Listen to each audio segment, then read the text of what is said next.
YSR Congress party అధ్యక్షులు మాజీ ముఖ్యమంత్రి వర్యులు శ్రీ వైఎస్ జగన్మోహన్ రెడ్డి గారి ఆదేశాల ప్రకారం డిఎస్సిలో జరిగిన అవకతవకల మీద కోవూరులో రెండవ రోజు రిలే నిరాహార దీక్షల్లో కూర్చుంటున్నారు. ఈరోజు బుచ్చిరెడ్డిపాళెం రూరల్కి సంబంధించి యువత, విద్యార్థి, కౌన్సిలర్స్, నాయకులు అందరూ కూడా ఈ రిలే నిరాహార దీక్షలో పాల్గొంటున్నారు. దీనికి ముఖ్య అతిథిగా ఎమ్మెల్సీ మేరికి మురళి గారు, అదేవిధంగా రాష్ట్ర వైఎస్ఆర్ కాంగ్రెస్ పార్టీ జగన్మోహన్ రెడ్డి గారి కమిటీలో జాయింట్ సెక్రటరీ మహేందర్ రెడ్డి గారు, గూడూరు రూరల్ జడ్పీటీసీగా మహేందర్ రెడ్డి గారి శ్రీమతి గారు ఉన్నారు, యామిని గారు, మన పరిశీలకులు అనిల్ గారు ఈ కార్యక్రమానికి వచ్చారు. ముందుగా అనిల్ గారిని ప్రసంగించవలసిందిగా కూర్చున్నారు. కూటమి ప్రభుత్వం ఏర్పడినప్పటి నుంచి కూడా అనేక కళ్ళబొల్లి మాటలు చెప్పి అధికారంలోకి వచ్చి డిఎస్సితో పాటు అనేక సంక్షేమ కార్యక్రమాలను అమలు చేస్తామని చెప్పి ఏది అమలు చేయకుండా తూతూ మంత్రంగా కొన్ని కార్యక్రమాలు చేశారు. దాంట్లో భాగంగా ఈ డిఎస్సి 2025లో అనేక సంవత్సరాలుగా ఏళ్ల తరబడి కష్టపడి చదువుకొని ప్రభుత్వ ఉద్యోగం పొందాలని, టీచర్ ఉద్యోగం పొందాలని ఎన్నో కళ్ళకని పరీక్షలు రాస్తే తీరా ఈ కూటమి ప్రభుత్వం డబ్బు ఎరచూపి డబ్బులకు ఆశపడి డబ్బులు తీసుకొని స్పోర్ట్స్ కోటా అనే ఒక కొత్త నాటకానికి తెరలేపి వాళ్ళు ఈ యొక్క ప్రభుత్వ ఉద్యోగం చాలా కష్టపడి చదువుకున్న విద్యార్థులకి మొండి చేయి చూపించడం మీకు అందరికీ తెలిసింది. అనేక మంది డిఎస్సి అభ్యర్థులు వచ్చి మన నాయకుడు జగన్మోహన్ రెడ్డికి వచ్చి గోడు వెళ్ళబుచ్చుకున్నారు. ఆ తర్వాత దీని మీద ఖచ్చితంగా సిబిఐ విచారణ జరపాలా, ఈ విచారణ జరిపే లోపే లోకేష్ అనే విద్యాశాఖ మంత్రి రాజీనామా చేసి తీరాలని చెప్పి గొప్ప సంకల్పంతో పెద్ద ఎత్తున రాష్ట్ర వ్యాప్తంగా విద్యార్థులు, యువత ముందుకొచ్చి ఈ రిలే నిరాహార దీక్షని జయప్రదం నిన్నటికి చేశారు. మళ్ళీ ఇది రెండవ రోజు, ఇక్కడితో ఆగల, ఇది ఆరంభం మాత్రమే. మళ్ళీ 10వ తారీఖున పెద్ద ఎత్తున ర్యాలీలు జరిపి నిరసన తెలియజేసి లోకేష్ మంత్రిగా రాజీనామా చేసేంత వరకు కూడా ఈ రాష్ట్రంలోని నిరుద్యోగ యువతి, డిఎస్సిలో కోల్పోయినటువంటి వాళ్ళందరికీ కూడా మనం అందరం కూడా సంఘీభావం తెలియజేయాలా, వాళ్ళ హక్కుల్ని వాళ్ళు కాపాడుకునే దానికి మనం అందరం తోడ్పడాలని చెప్పి కూడా ఈ సందర్భంగా మీ ద్వారా అందరికీ తెలియజేస్తున్నాం. అలాగే సూపర్ 6లో భాగంగా నిరుద్యోగ భృతి 3000 ఇస్తానని మాయ మాటలు చెప్పావు నిరుద్యోగులకి. వాళ్ళ చేత ఓట్లు వేయించుకున్నావు. తీరా చూస్తే 2 సంవత్సరాల 3 మాసాలు జరిగిపోతున్నా ఈనాటికి కూడా నిరుద్యోగ భృతి గురించి ఏనాడో నీ క్యాబినెట్ కమిటీలో కానీ క్యాబినెట్ మీటింగ్లో కానీ ప్రస్తావించకుండా నిరుద్యోగుల్ని నిండా ముంచేసేదానికి ప్రణాళికలు చేస్తున్నావు. కాబట్టి విద్యాశాఖ మంత్రి రాజీనామా చేయాలని మేము కోరుకుంటున్నాం. మీరు ఆలోచించండి, వచ్చిన వాళ్ళందరూ కూడా జాగ్రత్తగా. గత ప్రభుత్వం కూటమి ప్రభుత్వం కాదు, భవిష్యత్తులో కూలిపోయే ప్రభుత్వం ఇది. ఎందుకంటే ఆ రోజు అలివి కాని మాటలన్నీ చెప్పేశారు, నమ్మించారు, ద్రోహం చేశారు, అన్ని విషయాలు చెప్పారు. ముఖ్యంగా విద్యార్థుల్ని నమ్మక ద్రోహం చేసేసారు. భవిష్యత్తు అంతా మీదే అని మాట్లాడారు. ఆ రోజు చదువుకున్న విద్యార్థులు ఖాళీగా ఉంటే మీరు భయపడిన అవసరం లేదు, మీకు 3000 రూపాయలు నెలకి ఇబ్బంది లేకుండా మీ వరకు మీరు జీవించేదానికైనా నేను ప్రత్యేకమైన ఆలోచనతో ఉన్నాను, మీకు ముందుండి వడ్డిస్తానని చెప్పి మాయ మాటలు చెప్పారు.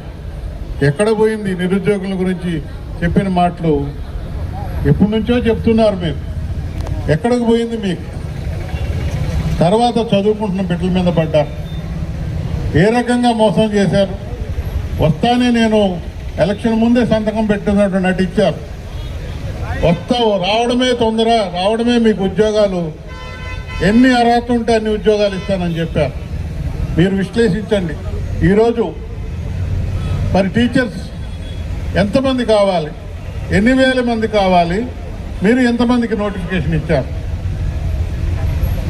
తూతూ మంత్రంగా చెప్పాము మాట ప్రకారంగా కేవలం 15,000 మంది. అదే జగన్మోహన్ రెడ్డి గారు రావడంతోనే సంస్కరణ చేయాలి, గ్రామ స్థాయిలో నుంచి అందరికీ అందుబాటులో ఉండాలని సచివాలయ వ్యవస్థ తీసుకొచ్చారు.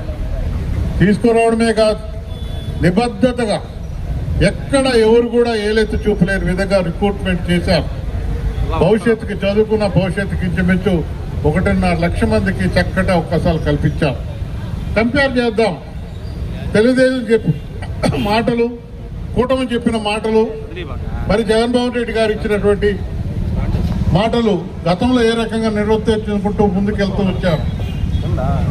ఆయనకి వేరే ఆలోచన లేదు, ఇచ్చిన మాట నిలబెట్టుకుంటూ ముందుకు పోవాలన్న ఆలోచన తప్ప వేరేగా ఆలోచించలేదు. రాష్ట్ర భవిష్యత్తు ఆలోచిస్తూ ముందుకు వచ్చారు. మరి ఇదే జగన్మోహన్ రెడ్డి గారు ఆ రోజు ప్రశ్నించిన ప్రశ్నలకు ఏదైనా ఒకటైనా జవాబు ఉందా? లేదు, మాయ మాటలు చెప్పడమే తప్ప నిట్ట నిలువన ముంచేశారు యువతని. చెప్పుకుంటూ పోతే ఎన్నో సమస్యలు ఉన్నాయి, రోజంతా మాట్లాడుకోవచ్చు. కేవలం యువత భవిష్యత్తు గురించే మాట్లాడుకుందాం. ఎక్కడికి వెళ్తుంది? చదువుకున్న బిడ్డలు కష్టపడితే ప్రభుత్వ ఉద్యోగం వస్తే ఏదో కాలం వెళ్ళబుచ్చొచ్చు, లక్షణంగా మిగతా భవిష్యత్తును కూడా మనం సమకూర్చుకోవచ్చు అనే ఉద్దేశంతో మరి ఎంతో గొప్పగా ఆలోచించారు. వాళ్ళు గొంతు కోసినట్టుగా మరి పరీక్ష విధానంలో ఎంత పొరపాట్లు జరిగాయో మీరు అందరూ కూడా తెలిసిన విషయమే అని చెప్పేసి ఆలోచించారు. అదే ప్రీతం నాయకులు జగన్మోహన్ రెడ్డి గారు అన్ని గవర్నమెంట్ అధీనంలో ఉండాలి, పేదలకు మేలు జరగాలి, పేదలంటేనే ప్రభుత్వము, వాళ్ళకు మేలు జరగాలనే ఉద్దేశంతో పేదల కుటుంబంలో పుట్టిన బిడ్డ కూడా ఎలాంటి ఇబ్బంది లేకుండా డాక్టర్లు కావాలనే ఉద్దేశంతో మరి అన్ని ప్రభుత్వం ఉండాలని నిర్ణయం తీసుకున్నారు. అదే చంద్రబాబు నాయుడు గారు అధికారం లాగానే మాట మార్చేశారు. దాన్ని మెయింటైన్ చేయడం కోసం అంటారు, ఇంకో రకం అంటారు. అన్ని డబ్బుకు వచ్చే మాటలు, డబ్బుకు బానిసయ్యే మాటలు మాత్రమే మాట్లాడుతూ మరి యువతని దగా చేసిన విషయం కూడా యువతంతా మరిచిపోకూడదని కూడా నేను సభాముఖంగా మనం చేస్తున్నాను. యువత ఈసారి గట్టి బుద్ధి చెప్పాలి. ఇటువంటి నాయకులు, మోసం చేసిన నాయకులు, నిరుద్యోగ బుద్ధి ఇస్తానని ఇంతవరకు దిక్కు దిశాన లేనటువంటి నాయకత్వానికి ఖచ్చితంగా గుణపాఠం చెప్పాలి. మరి ఈ రకంగా మనం కలుసుకుంటూ విశ్లేషించుకుంటూ ముందుకెళ్తే ఎన్నో విషయాలు ఎంత దగా చేశారు, ఎన్ని రకాలుగా ప్రతి విషయం కూడా ప్రతి విషయం కూడా దగా చేయడం, మాయ మాటలు చెప్పడం, ఈ రకంగా వాతావరణంలో రాష్ట్రాన్ని ముందుకు తీసుకెళ్తున్నారు. ఈరోజు విద్యార్థులు తల్లడిల్లిపోతా ఉన్నారు. ఏంది ఇది, ఇంత అన్యాయమా? స్పోర్ట్స్ కోటా ఎక్కడైనా ఉందా? మరి ఆ రకంగా సొంత మనుషులకి మరి తారాతత్వం చేసేస్తా ఉన్నారు. ఇదే ఇటు జరిగితే పరీక్షలు ఏ రకంగా లోపభూయిష్టంగా జరుగుంటే ఇంత పబ్లిక్గా స్పోర్ట్స్ కోటాలో రిక్రూట్మెంట్ చేసుకుంటూ పోతే పరీక్షలు అనేది నిబద్ధతగా జరుగుతుందా?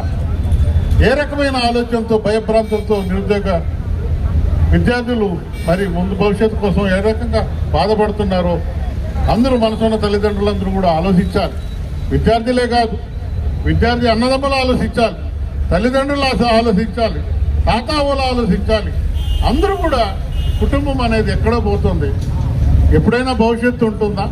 ఈ రకమైన ప్రశ్నార్థకంగా మరి రాష్ట్రాన్ని ముందుకు తీసుకెళ్తున్నారు చంద్రబాబు నాయుడు గారు. పేరుకే కూటమి అంటున్నారు కాబట్టి అది కూలిపోయే ప్రభుత్వం. ఈ సందర్భంగా అందరూ మాట్లాడుకుంటున్నారు. అందరూ మనసులో కూడా ఇది కూలిపోయే ప్రభుత్వం, మాటలు ఏమైనా చెప్తుంది, ఒకటి కూడా నిర్వర్తించిన ప్రశ్నే లేదని కూడా ఈ సందర్భంగా చెప్తూ సోదరులు చెప్పినట్టుగా తూతూ మంత్రంగా 1-2 అని ఏదో చేసినట్టుగా పబ్లిసిటీ ఎక్కువ, చిన్న విషయం చేస్తేనే ఓవర్ పబ్లిసిటీ చేస్తున్నారు. అంతకు తప్పితే వేరే లేదు. ఈరోజు నిరుద్యోగుల భవిష్యత్తు కోసం మన జగన్మోహన్ రెడ్డి గారు, మన ప్రీతం నాయకులు జగన్మోహన్ రెడ్డి గారు నడుంగట్టారు. ఈరోజు సోదరులంతా, మన పార్టీ సభ్యులు, మరి అభిమానులు, జగన్మోహన్ రెడ్డి అంటే గౌరవం ఉండేవాళ్ళంతా ఈరోజు నిన్నటి నుంచి మరి ఎలాంటి ఇది లేక స్వచ్ఛందంగా వచ్చి గొప్పగా మేము జగన్మోహన్ రెడ్డి గారి నిర్ణయానికి అండగా ఉన్నాం, ఈ యువతకి మేము అండగా ఉన్నాం, ఈ అక్రమాలను మేము నిలదీస్తాం అని ముందుకు రావడం ప్రతి ఒక్కరికి కూడా నిజంగా స్వాగతిస్తూ మరి విద్యార్థులు మిమ్మల్ని గొప్పగా మనసులో పెట్టుకుంటారు.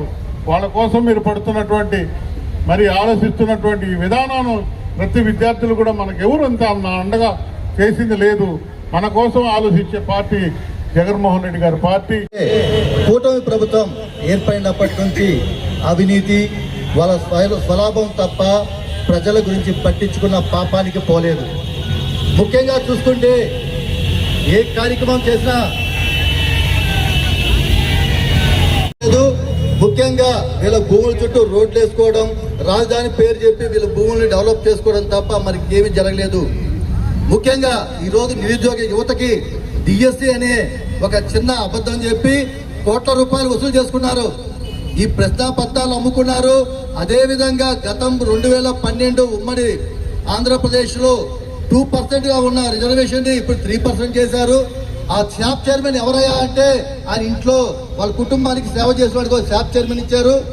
ముఖ్యంగా ప్రతి ఒక్క యువతను, పేదలను, ప్రతి ఒక్కరిని పేరు పేరున మోసం చేశారు.